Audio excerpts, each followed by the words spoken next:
लिखते समय ये सारे स्टेज फॉलो किए जाते हैं। कल डायग्रामेटिकली एक्सप्लेन किया था मैंने, अब हम उसे डिटेल में एक्सप्लेन करेंगे। Okay, so analysing the problem, analyzing the problem.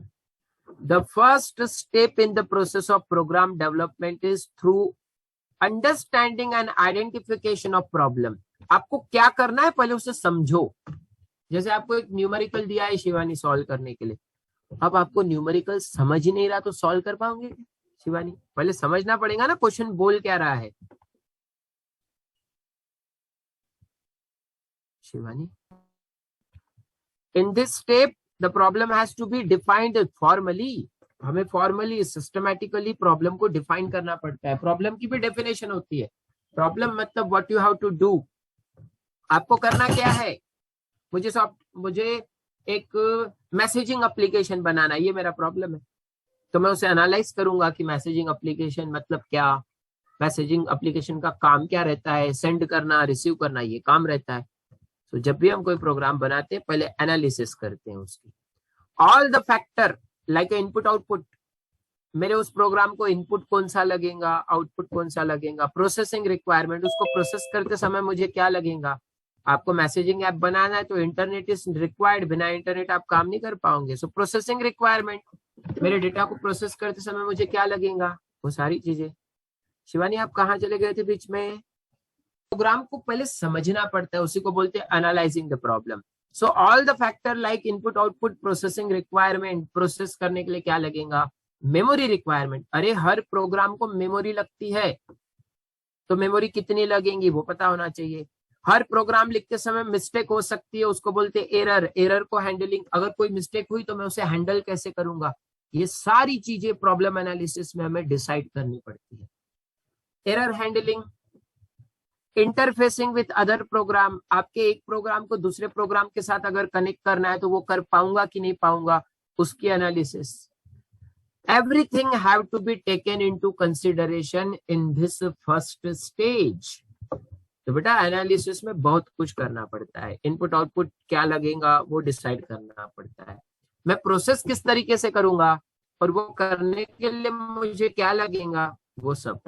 मुझे मेमोरी कितनी लगेंगी, क्योंकि मेमोरी भी एक रिसोर्स है कंप्यूटर का। जब भी आप कोई सॉफ्टवेयर बनाते हो तो स्पेसिफाई करना पड़ता है कि how much memory it will required. Memory दो टाइप की होती है, कौन से दो टाइप की होती है बताओ तो? Primary, secondary. प्राइमरी मेमोरी का एग्जांपल, प्राइमरी मेमोरी का एग्जांपल होता है RAM, random access memory. Primary memory का एग्जांपल, प्राइमरी मेमोरी का एग्जांपल रैंडम एक्सेस मेमोरी। और सेकेंडरी मेमोरी का example hard disk, DVD drive, pen drive, CD, ये सारे सेकेंडरी मेमोरी के एग्जांपल्स होते हैं, जो आएंगे हमें डिटेल में वन बाय वन। लेकिन अब जो हम रिक्वायरमेंट में बता रहे कि हमें memory requirement, error handling, interface मतलब कनेक्शन, क्योंकि कोई भी एप्लीकेशन इंडिविजुअली काम नहीं करता है, उसको दूसरे के साथ कनेक्ट भी होना पड़ता है। तो interfacing with other program have to taken into consideration in this stage. तो भाई प्रॉब्लम एनालिसिस में हमें करना क्या है, मेमोरी कितनी लगेंगी, कुछ एरर आए तो उसका सॉल्यूशन क्या है, दूसरा सपोर्टिंग प्रोग्राम, इनपुट क्या है, आउटपुट क्या है, ये सारी चीजें हम एनालिसिस ऑफ प्रॉब्लम में डिसाइड करते। ये मेरी फर्स्ट स्टेज। जैसे ये सारे काम हो गए फिर उसके बाद प्रोग्राम को डिजाइन करने के लिए नेक्स्ट स्टेज में जाया जाता है। तो program design is the next stage. The next stage is the program design. The software developer make use of the tools like algorithm and flowchart. What is algorithm? Algorithm is a sequence of steps. Algorithm का मतलब rule होता है, rule. जैसे कल ही बता रहा था मैं, एग्जांपल दे रहा था। जैसे आपको कोई खाना बनाना है, सब्जी बनानी है, तो उसकी रेसिपी होती है ना, रेसिपी क्या बताती है हमें, सीक्वेंस ऑफ स्टेप्स। उसको फॉलो करोगे तो बराबर बनने वाली है वो चीज। शिवानी जो आप बनाने जा रहे हैं, शिवानी जो आप बनाने जा रहे हैं वो बराबर कब बनेगा, जब आप रेसिपी को फॉलो करोगे। तो सिर्फ प्रोग्रामिंग में प्रोग्राम डिजाइन एल्गोरिथम आता है। बेटा एल्गोरिथम की डेफिनेशन याद रखना, algorithm is a sequence of steps. बहुत बड़ी डेफिनेशन है, भूल मत जाना, बहुत बड़ी है ना definition Chanchal. Algorithm is a sequence of steps. Yes sir. बहुत बड़ी डेफिनेशन है ना Chanchal? No sir, no sir. Okay, algorithm is a sequence of steps. अब ये फ्लो चार्ट क्या होता है? फ्लो चार्ट जो हमें फ्लो बताता है, ऐसा चार्ट, ऐसा representation. Flow chart graphical representation is called as the flow chart. अरे जो एल्गोरिदम है ना, जो सीक्वेंस ऑफ स्टेप्स है, उसे ग्राफिकली सिंबल से अगर रिप्रेजेंट करो, उसी को फ्लो चार्ट बोलते हैं। तो flow chart is a graphical representation of algorithm. और what is algorithm? Algorithm is a sequence of steps. तो सीक्वेंस ऑफ स्टेप्स को एल्गोरिदम बोलते हैं, और उसी सीक्वेंस ऑफ स्टेप्स को अगर आप ग्राफिकली रिप्रेजेंट करो किसी सिंबल के माध्यम से, पता है कि क्या होता है? अगर हम किसी को,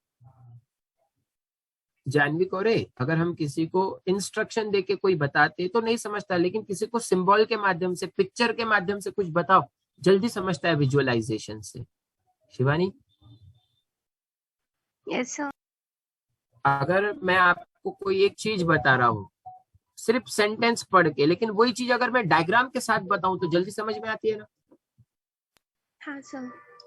तो एल्गोरिदम और फ्लो चार्ट में वही फर्क है। एल्गोरिदम सीक्वेंस ऑफ स्टेप्स होते हैं, अरे फ्लो चार्ट भी सीक्वेंस ऑफ स्टेप्स होते हैं, लेकिन ग्राफिकली रिप्रेजेंट किया जाता है। तो एल्गोरिदम का डायग्रामेटिकल रिप्रेजेंटेशन होता है फ्लो चार्ट। बोलो अभी क्या बोला मैंने? एल्गोरिदम के हमने प्रोग्राम डिजाइन डिस्कस कर रहे थे हम, एल्गोरिदम फ्लो चार्ट। तो algorithm flow chart, Anuj, what is algorithm and flow chart? Anuj, algorithm बनाते हैं। एल्गोरिदम होता है सीक्वेंस ऑफ स्टेप्स कि भाई मैं पहले क्या करूंगा, उसके बाद क्या करूंगा, उसके बाद क्या करूंगा, तब जाके मेरा काम पूरा होगा, जब जाके प्रोग्राम पूरा होगा। लेकिन बेटा जब हम सेंटेंस में लिखते हैं ना कोई चीज और वो बहुत बड़ा प्रोसेस हो गया तो नहीं समझता है, थोड़ा कंफ्यूजन हो जाता है। तो वो कंफ्यूजन को हटाने के लिए हम फ्लो चार्ट का भी इस्तेमाल करते हैं, क्योंकि फ्लो चार्ट एक ग्राफिकल रिप्रेजेंटेशन होता है, और ग्राफिकल रिप्रेजेंटेशन में कैसे सिंबल के मीनिंग होते हैं, और उस मीनिंग से हमें समझ जाता है कि what we are going to do. तो हमको है, हम डिटेल में पढ़ने वाले फ्लो चार्ट कैसे बनाते हैं, that also we are going to learn. So program design में क्या आता है, नेक्स्ट स्टेज है ये हमारे प्रोग्राम डिजाइन की, जिसमें software developer make the use of tools. तो बेटा एल्गोरिदम लिखने के लिए और फ्लो चार्ट बनाने के लिए भी टूल्स आते हैं, और टूल्स मतलब सॉफ्टवेयर। वैसे तो हम मैन्युअली भी बना सकते, बाय हैंड भी बना सकते, ऐसे भी लिख सकते, लेकिन उन चीजों के भी टूल्स आते हैं। मतलब आपको एल्गोरिदम भी लिखना है तो उसके लिए भी टूल आता है। और पता है क्या, हम अगर, मैं सॉफ्टवेयर इंजीनियर हूं ना, तो मेरे टूल्स क्या रहेंगे? सॉफ्टवेयर ही रहेंगे। जैसे किसी कारपेंटर के टूल क्या होते हैं शिवानी? कोई कारपेंटर है, उसके टूल्स कौन से होते हैं? क्योंकि उसका इस्तेमाल करके वो अपना काम करता है, अपनी डिजाइन बनाता है। लेकिन पता है किसी सॉफ्टवेयर इंजीनियर के टूल्स क्या होते हैं? सॉफ्टवेयर ही होते हैं, क्योंकि सॉफ्टवेयर बनाने के लिए भी सॉफ्टवेयर लगता है। सॉफ्टवेयर बनाने के लिए भी सॉफ्टवेयर लगता है। जैसे देखो हम कंपाइलर का यूज कर रहे हैं, तो भाई कंपाइलर क्या है? एक सॉफ्टवेयर ही तो है जिसका यूज करके हम हमारे प्रोग्राम को रन करेंगे। तो सॉफ्टवेयर इंजीनियर के टूल भी सॉफ्टवेयर ही होते हैं। तो एल्गोरिदम डिजाइन करने के भी टूल आते हैं। जैसे कारपेंटर के टूल होते हैं तो वो फर्नीचर मतलब बनाता है, डिजाइन करता है, जो भी उसे डिजाइन करना है। सॉफ्टवेयर जिसका इस्तेमाल करके वो सॉफ्टवेयर बनाएगा। और आप इलेक्ट्रॉनिक इंजीनियर्स के टूल क्या रहेंगे? इलेक्ट्रॉनिक के बेसिक कंपोनेंट्स, ट्रांजिस्टर, कैपेसिटर, उनको कंबाइन करके हम किसी इंटीग्रेटेड सर्किट को डिजाइन करते हैं। सो प्रोग्राम डिजाइन के अंदर एल्गोरिदम और फ्लो चार्ट ये चीजें आती है। एल्गोरिदम होता है सीक्वेंस ऑफ स्टेप्स, और फ्लो चार्ट होता है उसी का graphical representation. So flow chart हमें और आसानी देता है चीजों को समझने के लिए, क्योंकि पता है किसी सॉफ्टवेयर में एक नहीं मल्टीपल कॉम्बिनेशंस होते हैं, तो उनको समझने के लिए फ्लो चार्ट लगती है। Okay, so that is a design. एक बार फ्लो चार्ट बन गई, सीक्वेंस बराबर बन गया, रेसिपी पता चल गई, अब उस रेसिपी को हम कन्वर्ट करेंगे ओरिजिनल चीजों में। तो बेटा जो मैंने सीक्वेंस ऑफ स्टेप्स लिखे ना, उसी स्टेप्स को अब हम प्रोग्राम में बदलेंगे, और उसी को बोलते हैं programming. So once the design process is complete, बराबर है ना? जैसे आपका फर्स्ट स्टैंडर्ड कंप्लीट होगा तभी तो सेकंड स्टैंडर्ड में जाओगे। अभी नहीं शिवानी की डायरेक्ट फाइनल में एडमिशन लिया आपने इंजीनियरिंग के? No sir. तो जैसे इसके प्रीवियस की स्टेज कंप्लीट होंगी तभी हम नेक्स्ट स्टेज पे आने वाले हैं, इसलिए हर स्टेज में ऐसा लिखने वाले हैं वंस, इसके पहले क्या था, डिजाइन था ना, once the design process is complete the actual computer program is written, तब जाके रियल में एक्चुअली प्रोग्राम लिखा जाता है। और प्रोग्राम लिखने को प्रोग्रामिंग भी बोलते हैं, उसी को कोडिंग भी कहा जाता है, क्योंकि इंस्ट्रक्शन के कलेक्शन को कोड बोलते हैं, कोड, और उसी को प्रोग्राम भी बोलते हैं। So once the design process is complete, actual computer program is written, तब हम प्रोग्राम लिखते हैं। प्रोग्राम क्या होता है, अरे that is instructions are written in the computer language, तब हम कंप्यूटर लैंग्वेज का इस्तेमाल करके इंस्ट्रक्शंस लिखते हैं, तब हम कंप्यूटर लैंग्वेज का इस्तेमाल करके इंस्ट्रक्शंस लिखते हैं, instructions. Okay, the instructions are written in the computer language, और वही कंप्यूटर लैंग्वेज का नाम है हमारे सी प्रोग्रामिंग लैंग्वेज, जो हमारे सब्जेक्ट का नाम है सी प्रोग्रामिंग लैंग्वेज। किसने इन्वेंट की है सी प्रोग्रामिंग लैंग्वेज, दीपाली और दीपाली सारदे, किसने इन्वेंट की है C programming language? Yes sir. C programming language किसने इन्वेंट की है दीपाली? Dennis Ritchie. कब कब कब इन्वेंट की है? 1972। और किसके साथ मिलके की है? किसके साथ मिलके की है? केन थॉमसन। तो वो हिस्ट्री है सिर्फ हमारे पर्टिकुलर रिसर्चर की, जिसने ये रिसर्च करके दी प्रोग्रामिंग लैंग्वेज। नाउ तो हम प्रोग्राम डेवलपमेंट में कोडिंग देख रहे हैं, तो कोडिंग में का मतलब ही होता है प्रोग्राम लिखना। So once the design complete और completed the actual computer program is written, program क्या होता है, instructions are written in the computer language, computer language का यूज करके हम इंस्ट्रक्शंस लिखते हैं। लेकिन पता है हर लैंग्वेज के रूल होते हैं, ग्रामर होता है, अगर किसी लैंग्वेज के ग्रामर को अगर आपने अल्टरनेट इधर उधर कर दिया तो उस सेंटेंस का मीनिंग नहीं होता है। इसलिए कंप्यूटर प्रोग्रामिंग में भी जो ग्रामर होता है उसे सिंटैक्स बोलते हैं। कंप्यूटर प्रोग्रामिंग में जो ग्रामर होता है उसे क्या बोलते हैं, सिंटैक्स। और वो ही यहाँ पे हम ध्यान देते हैं कोडिंग करते समय। So coding is generally a very small part of the entire program development process. अरे प्रोग्राम डेवलप करने के प्रोसेस में कोडिंग एक छोटा सा ही पार्ट है, हम बोल रहे हैं, और वही कोडिंग हम सीख रहे हैं। हमारे सब्जेक्ट का पर्पस ही है कोडिंग। ये जो बाकी की इतनी सारी चीजें वो एडिशनल है, लेकिन हम उसको स्मॉल बोल रहे हैं। हाँ, क्योंकि इस प्रोसेस में स्मॉल है, क्योंकि प्रोसेस बड़ा है ना। देखो ना, प्रोसेस में कितनी सारी स्टेज है, 7 है, उसमें से 7 में से एक ही स्टेज है ना कोडिंग की। एवरीवन? Yes sir. इसलिए हम उसे स्मॉल बोल रहे हैं, लेकिन वैसे कोडिंग कोई स्मॉल नहीं होती, कोडिंग बहुत लार्ज होती है। लेकिन as compare to this complete process, coding is the single stage, then you have to debug also, test also, documentation is also there, then finally maintenance also you have to carry out. Okay, so that's why we are saying like that, Shivari.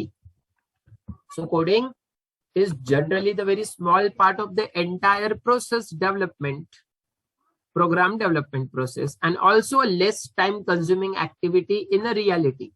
क्योंकि अगर आप कोई अच्छे programmer हो, आपको programme बराबर आता है, तो आपको ज्यादा टाइम नहीं लगेगा प्रोग्राम लिखते में, फास्ट लिख सकते हो। लेकिन बेटा you are now the freshers, you are going to learn the program, so you will require time to write the program, to understand. लेकिन जो डेवलपर होता है ना, उसको प्रोग्राम लिखने में कोई टाइम नहीं लगता है। आप बनोगे डेवलपर, नो प्रॉब्लम, लेकिन बनते समय आपकी स्पीड नहीं रहेगी, बनने के बाद होगी। So in this process all the syntax, syntax मतलब grammar, in this process all the syntax error, जो ग्रामर में मिस्टेक्स आएंगे, एरर मतलब mistakes, so syntax error, that is error related to spelling, missing commas, undefined label etcetera are eliminated. तो coding लिखते समय आप एक एरर आई, उसको भी रिमूव करना पड़ता है। कोई स्पेलिंग मिस्टेक कर दिया आपने, उसको भी रिमूव करना पड़ता है। कोई कॉमा कम लिखा जहां पे कॉमा आना चाहिए, हर लैंग्वेज के रूल होते हैं, हमारी प्रोग्राम लैंग्वेज के भी रूल है, कहाँ कॉमा लिखना है कहाँ नहीं लिखना है वो सब कुछ सीखने वाले, उसी को तो बोलते हैं प्रोग्रामिंग लैंग्वेज। तो ये भी एक भाषा है भाई, हर भाषा में ग्रामर होता है।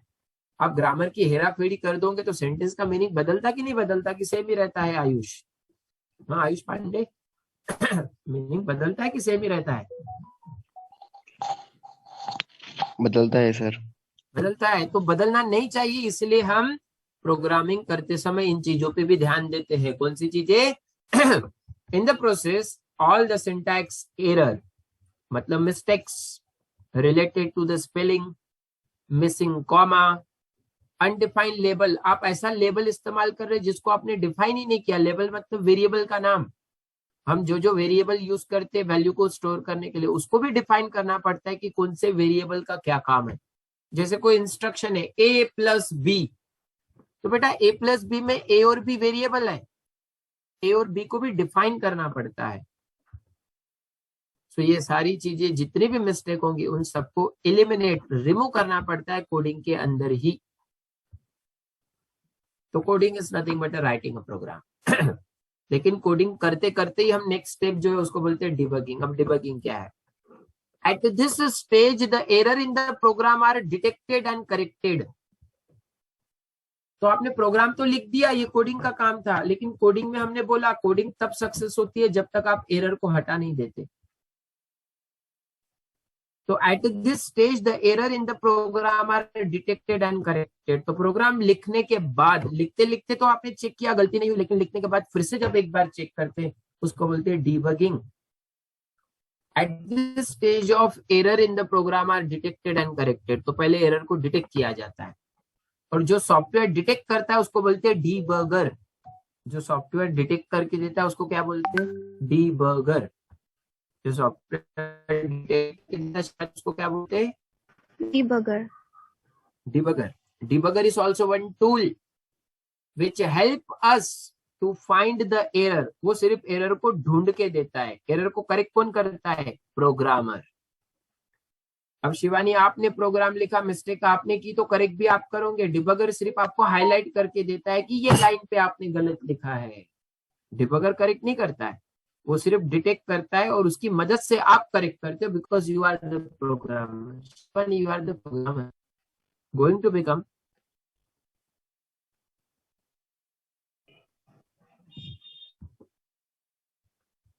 शिवानी वेट कर रहा हूं मैं आपके फिलिंग द ब्लैंक्स को फिल करने का। Yes, sir. Maybe in future. At this stage the error in the program are detected and corrected। तो डिबगिंग में एरर को डिटेक्ट किया जाता है, करेक्ट किया जाता है, लेकिन डिटेक्ट डिबगर करता है, करेक्ट प्रोग्रामर करता है। याद रखना, डिटेक्ट डिबगर करता है चंचल, और करेक्ट प्रोग्रामर करता है।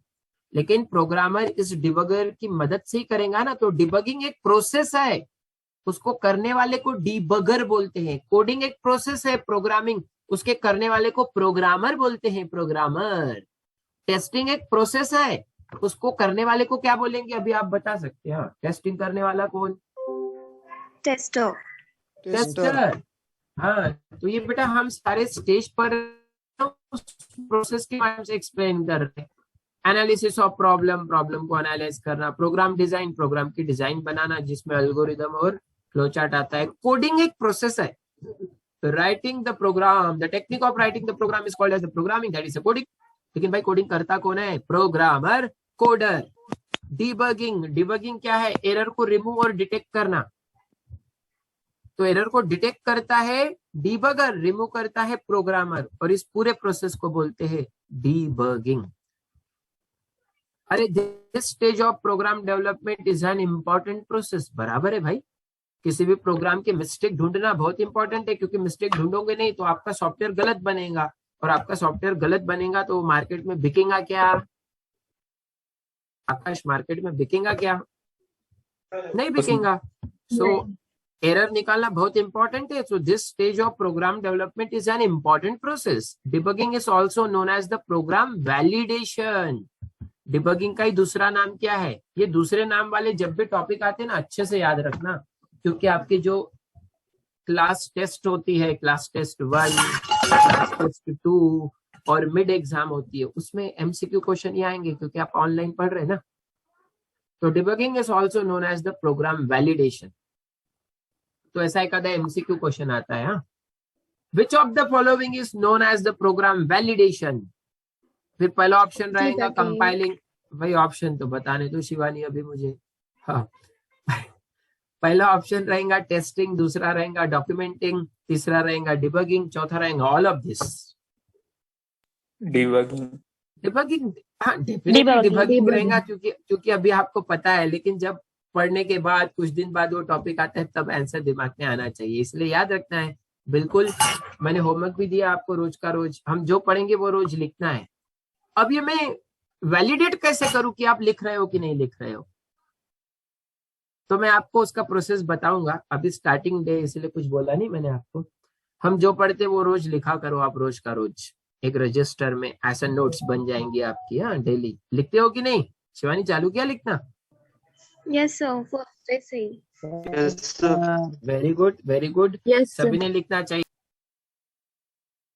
वैलिडेट करना मतलब ही क्रॉस चेक करना होता है। तो भाई मैं भी क्रॉस चेक करूंगा आप लिख रहे हो कि नहीं लिख रहे हो, क्योंकि लिखना तो सबको है। और मैं बोल रहा हूँ जितने भी हो सबने नहीं लिखा है, 2-3 ने छुट्टी दी है, तो भाई सभी लिखना चालू करो। तो वैलिडेशन शुरू करने वाला हूँ मैं। अभी स्टार्टिंग डे इसलिए कुछ बोला नहीं मैंने अब तक, धीरे धीरे आपको मैं इंस्ट्रक्शन देते जाऊंगा। हाँ, debugging is also known as the program validation. एक बार डिबगिंग हो गई मतलब प्रोग्राम की एरर निकाल दिया आपने।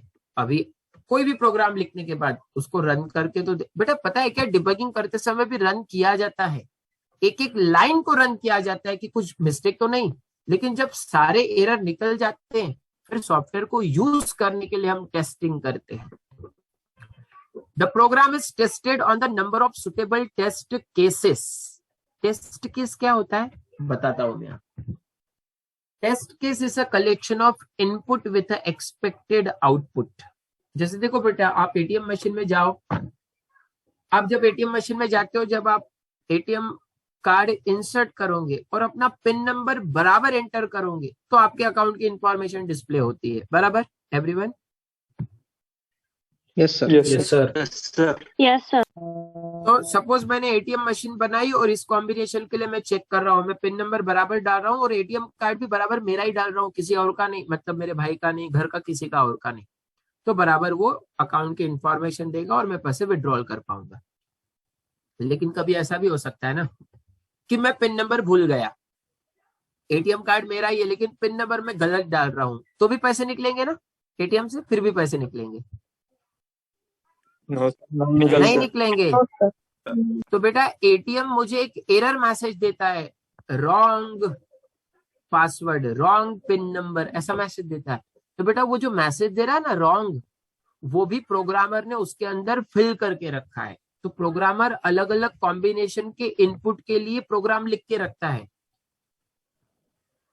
सपोज आप पिन नंबर एटीएम कार्ड दूसरा डाल रहे हो तो वहां पे भी एरर मैसेज आना चाहिए। तो ऐसे अलग अलग कॉम्बिनेशन होते हैं, वो सारे कॉम्बिनेशन के लिए चेक किया जाता है सॉफ्टवेयर को, उसको बोलते हैं टेस्ट केस। तो टेस्ट केस का मतलब क्या होता है? अलग अलग कॉम्बिनेशन के इनपुट से सॉफ्टवेयर को चेक करना। अब सॉफ्टवेयर जिसके लिए बनाया उसके लिए चेक मत करो, उसके अलावा एक्स्ट्रा चीजों के लिए भी उसे चेक करो, क्योंकि जिसके लिए बना है वो तो काम करेंगे, लेकिन जिसके लिए नहीं बना है उसके साथ उसने काम नहीं करना चाहिए। वो टाइम पे उसने कुछ मैसेज देना चाहिए यूजर को कि भाई समथिंग एग्जैक्ट क्या प्रॉब्लम है वही उसने बताना चाहिए। जैसे आप जीमेल पे लॉगिन करने जा रहे हैं, आप अपना जीमेल का एड्रेस तो बराबर डाल रहे हो, जीमेल आईडी, लेकिन आप पासवर्ड गलत डाल रहे हो, तो बेटा एरर मैसेज में भी बराबर लिख के आता है पर एंटर्ड पासवर्ड इज रॉन्ग। लेकिन अगर आप पासवर्ड राइट डाल रहे हो, जीमेल का आईडी रॉन्ग डाल रहे हो, तो मैसेज बराबर आता है और आईडी इज मिसमैच। और जब दोनों रॉन्ग डालते हो, आईडी भी रॉन्ग पासवर्ड भी, तब मैसेज कौन सा आता है? तब मैसेज आता है your ID as well as password entered is a wrong. अब उसको कैसे पता चल रहा? उसके लिए भी एक प्रोग्राम लिखा जाता है। तो बेटा अलग अलग कॉम्बिनेशन के लिए प्रोग्राम लिख के एक सॉफ्टवेयर बनता है, और उसके हर कॉम्बिनेशन को चेक करने के लिए जो कॉम्बिनेशन बनाते हैं उसको बोलते हैं टेस्ट केस। तो टेस्ट केस का मतलब समझा क्या? Combination of input with expected output. तो किसी भी सॉफ्टवेयर को एक ही चीज के लिए चेक नहीं किया जाता, कुछ अलग चीज के लिए भी चेक किया जाता है कि वो रॉन्ग होने पे क्या कर रहा, रॉन्ग होने पे हैंग नहीं हो जाना चाहिए, उसे एक मैसेज देना चाहिए यूजर को, please enter proper data, please enter proper value, तब जाके यूजर को भी समझेगा ना, अरे हाँ यहाँ मिस्टेक कर रहा है। नहीं तो यूजर को तो समझेगा ही नहीं वो क्या कर रहा है, वो बोलेंगे यार एटीएम से पैसे नहीं निकल रहे। तो सॉफ्टवेयर के अंदर बहुत चीजें होती है अलग अलग, उन सबको चेक करने के लिए हम जो कॉम्बिनेशन बनाते हैं उसको क्या बोलते हैं, बोलो, हाईलाइटेड है आपके सामने, उसको क्या बोलते हैं? Test case. Test case. Test case. Case ये मतलब होता है टेस्ट केसेस का। Now define who is going to tell me what program has to be done at the stage of program design itself। थोड़ा ध्यान देना क्या बोल रहे हैं बेटा, जो टेस्टिंग हम कर रहे हैं ना उसका जो प्लान है ना, प्लान कि भाई टेस्टिंग कैसे करनी चाहिए, the test plan of the program has to be done at the stage of program design itself। तो टेस्ट की प्लानिंग, टेस्टिंग की प्लानिंग डिजाइन करते समय बनाई जाती है, फ्लो चार्ट में, एल्गोरिदम में हम मेंशन करते हैं कब हम क्या चेक करेंगे। तो क्या बता रहे हैं, टेस्टिंग की जो प्लानिंग है, क्योंकि कुछ भी करना है उसके पहले प्लान करना पड़ता है। अभी आपने इंजीनियरिंग में एडमिशन लिए तो प्लानिंग किए होंगे कुछ, कि नहीं ऐसे ही ले लिया एडमिशन, ऐसा तो नहीं ना कुछ? दीपाली ऐसा तो कुछ नहीं ना, प्लानिंग करके आए होंगे ना? No sir. तो जब भी हम प्रोग्राम को टेस्ट करते हैं ना उसकी प्लानिंग डिजाइन में ही की जाती है, क्योंकि डिजाइन में सब कुछ आ जाता है, जो जो आगे करना है वो डिजाइन में सब कुछ आता है। इसलिए हम क्या बोल रहे हैं टेस्टिंग के अंदर, test plan of the program का प्लान होता है ना, has to be done at the stage of program design itself. Program को डिजाइन करते समय टेस्ट का प्लान बनाया जाता है।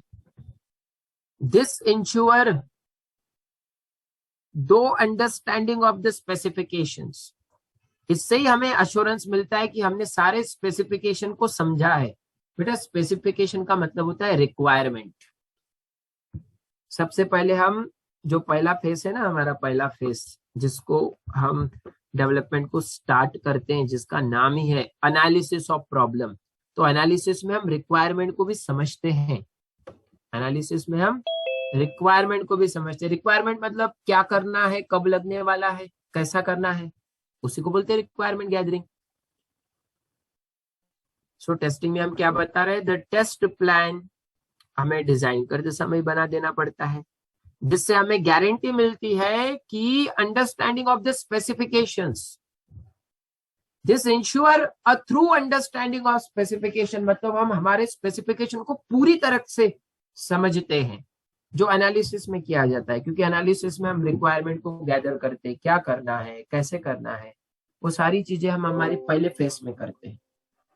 तो टेस्टिंग में हमें गारंटी मिलती है कि अगर हमने जो टेस्ट का प्लान बनाया है उसी का यूज करके हम टेस्टिंग करते हैं, तो उससे हमें एश्योरेंस मिलता है कि हमारा काम बराबर होगा।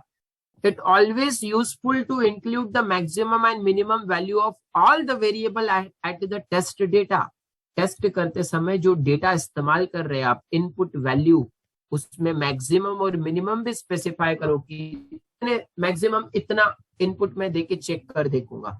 मैक्सिमम जैसे देखो एटीएम मशीन की कैपेबिलिटी होती है कि दिन में आप 25,000 निकाल सकते हो, तो बेटा अगर उसके सॉफ्टवेयर में ऐसा स्पेसिफिकेशन है कि 25,000 पर डे आप निकाल सकते हो, किसी दूसरे एटीएम मशीन में 40,000 भी होता है, एसबीआई इसमें किसी में 25 होता है, ज्यादातर एटीएम में उससे ज्यादा एक दिन में नहीं निकाल सकते आप। तो ये इसका स्पेसिफिकेशन है। तो उस एटीएम को बनाते समय बनाने वाले ने चेक करके भी देखा था कि भाई 25 से ज्यादा तो नहीं निकल रहे, तो निकलने नहीं चाहिए क्योंकि हमने वैसी सेटिंग करके रखी है, लेकिन फिर भी चेक करते समय तो देखना पड़ेगा ना मैक्सिमम मिनिमम। तो वैसे ही हर सॉफ्टवेयर में हमारे जो टेस्ट का डेटा होता है उसकी मैक्सिमम वैल्यू के लिए भी चेक करते हैं हम उसको, उसके मिनिमम वैल्यू के लिए भी चेक करते कि वो बराबर काम करता कि नहीं करता। तो टेस्टिंग में हर टेस्ट के कॉम्बिनेशन को चेक किया जाता है, हर टेस्ट के कॉम्बिनेशन को चेक किया जाता है। क्यों चेक करते हैं भाई, सॉफ्टवेयर बराबर काम करना चाहिए इसलिए चेक करते हैं, गलती नहीं होनी चाहिए। सो टेस्टिंग में हम हर कॉम्बिनेशन को चेक करते हैं, उसको टेस्टिंग बोलते हैं। डॉक्यूमेंटेशन, अरे documentation is also very essential step in the program development. Documentation भी इंपॉर्टेंट है, मैनुअल इंपॉर्टेंट है। अरे डॉक्यूमेंटेशन हेल्प द यूजर, अब आपके पास मैनुअल रहेगा तभी आप यूजर को आसानी जाएगी ना किसी चीज को इस्तेमाल करने में, आप मैनुअल का यूज करके उसको आसानी से कर सकते हो. So documentation help the user and the people who maintain the software. जब आप सॉफ्टवेयर खरीदोगे आपको उसे मेंटेन रखना है, तो डॉक्यूमेंटेशन की मदद से आपको मदद मिलती है कि कब क्या यूज करना चाहिए, सॉफ्टवेयर को कितनी देर इस्तेमाल करना चाहिए, कैसे इस्तेमाल करना चाहिए. तो भाई डॉक्यूमेंटेशन इंपॉर्टेंट होता है, यूजर को हेल्प करता है मेंटेन करने के लिए. This give the guarantee ensures, this give the guarantee the future modification is required can be done easily. क्योंकि अगर आपके पास कोई डॉक्यूमेंटेशन है और अगर आपको आपके सॉफ्टवेयर में कोई चेंजेस करवाने, आसानी से करवा सकते. पता है क्यों? क्योंकि डॉक्यूमेंटेशन में सब डिटेल में लिखा रहता है कि आपने कौन सा फंक्शन यूज किया है. अब जब कोई चेंजेस करना है तो पुराना क्या था वो पता होना चाहिए, तभी हम उसको बदल सकते. तो डॉक्यूमेंटेशन चेंज करने में भी मदद करते हैं. जैसे देखो बेटा, एक सॉफ्टवेयर मैंने बनाया और वो कंपनी मैंने छोड़ दी. अब उस कंपनी में कोई दूसरा कोई तो भी काम करता है, लेकिन जो सॉफ्टवेयर मैंने बना के बेचा था वो कंपनी के नाम पे मैंने जो सॉफ्टवेयर बना के बेचा था किसी भी कस्टमर के पास, वो कस्टमर आया लेकिन तब तक मैंने कंपनी छोड़ दी. अब वो कस्टमर आया, उस कंपनी ने नया एम्प्लॉय रखा, नया प्रोग्रामर रखा, उसको सारी रिस्पॉन्सिबिलिटी दी है आगे की. तो जो सॉफ्टवेयर मैं बना के गया था, मेरा कस्टमर आया है अब उस कंपनी में, अब वहां पे नया डेवलपर है, वो उसको बोल रहा है कि मुझे इसमें थोड़े चेंजेस होना. अब नए वाले डेवलपर को कुछ पता थोड़ी रहेगा कि मैंने कैसे बनाया था, क्या था, उसको पता रहेगा क्या everyone? No sir. No, sir. लेकिन बेटा मैंने डॉक्यूमेंटेशन भी बनाए थे, लेकिन उसी डॉक्यूमेंटेशन को देख के वो डेवलपर सब कुछ समझ सकता है कि मैंने कहाँ पे कौन सा लॉजिक यूज किया है. तो डॉक्यूमेंटेशन मदद करते हैं यूजर को भी और मेंटेनेंस को भी. डॉक्यूमेंटेशन, मैंने जो कंपनी छोड़ दी ना, मैंने सॉफ्टवेयर बनाने के साथ डॉक्यूमेंट भी बनाए थे, वो डॉक्यूमेंट उस कंपनी में ही है, लेकिन मेरी पोस्ट पे अभी और कोई काम कर रहा, मैं क्यों नहीं कर रहा? मुझे उससे अच्छी पोस्ट मिल गई शिवानी, में दूसरी जगह चला गया, मैं क्या के लिए वहां काम करूं?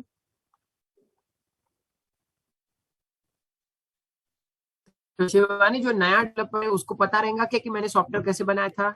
नहीं. लेकिन अगर जो डॉक्यूमेंटेशन दिए है हमने उसको देख के उसे पता चल सकता है, तो उसके हिसाब से वो मॉडिफाई कर सकता है, आसानी से कस्टमर को सेटिस्फाई कर सकता. तो डॉक्यूमेंटेशन इंपॉर्टेंट होते हैं. So this ensure the future modification, future में कोई चेंजेस करने रहे डॉक्यूमेंटेशन की मदद से कर सकते. If required can be done easily, आसानी से कर सकते हैं. Also it is required during the redesigning and maintenance.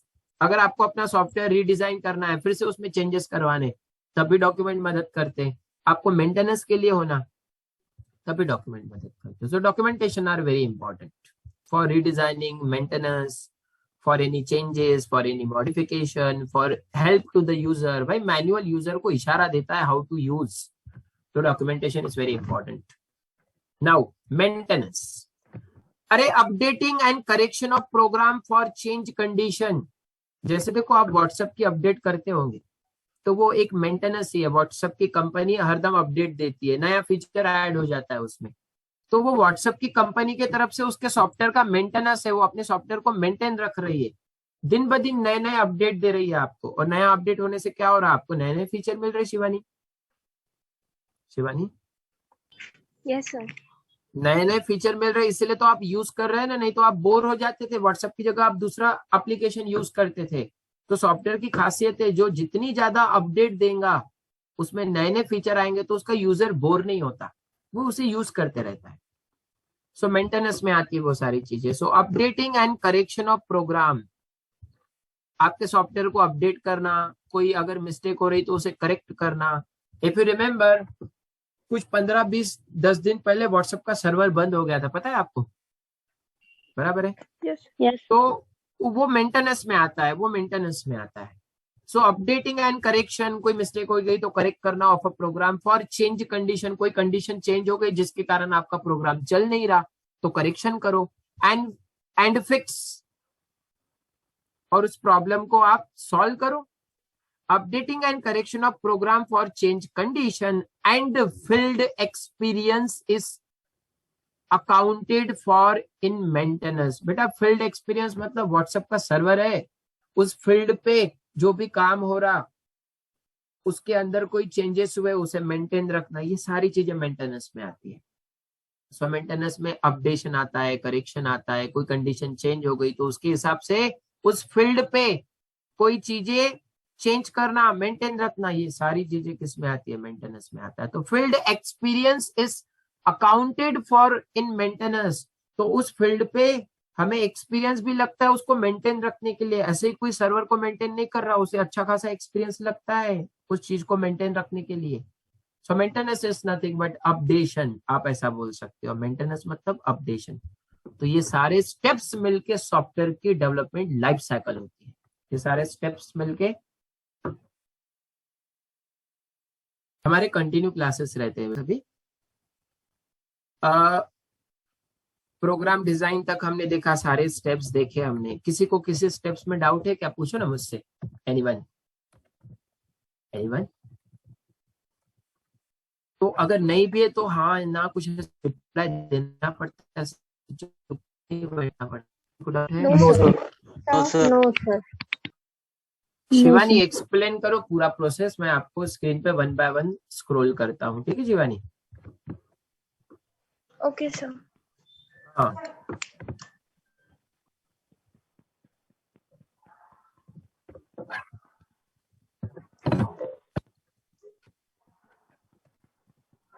कीजिए ना, पहला पहला स्टेज है आपके सामने। So first step is analyzing the program. It is the first step of program in which we have to analyze all the factors like input, output, processing requirement, memory requirements, and error handling. In which step we have to analyze and identify the problem for which is the program or software is to be developed. Second step is design. Design is nothing but the combination of algorithm and flowchart. And algorithm is nothing but the sequence of steps, and flowchart it is a graphical representation of algorithm by using some meaningful symbols. And third step is coding. After completion of design process, the program is written in which with the help of the computer language instruction are written. It is a small part of entire program development. In this process, all the syntax error related to spellings error, etc. are removed or eliminated. Fourth is debugging. At this stage, the error in the program are detected and corrected, and the software which detect the error, it is called as debugger. But the mistakes only you can but the mistakes only can correct by the programmer, and this overall process is called as debugging. Debugging is also called as program validation. Fifth is testing. The program is tested on a number or suitable title case. Title case is nothing but the collection of input. With the help of this, we should check the software, or in short, it is the combination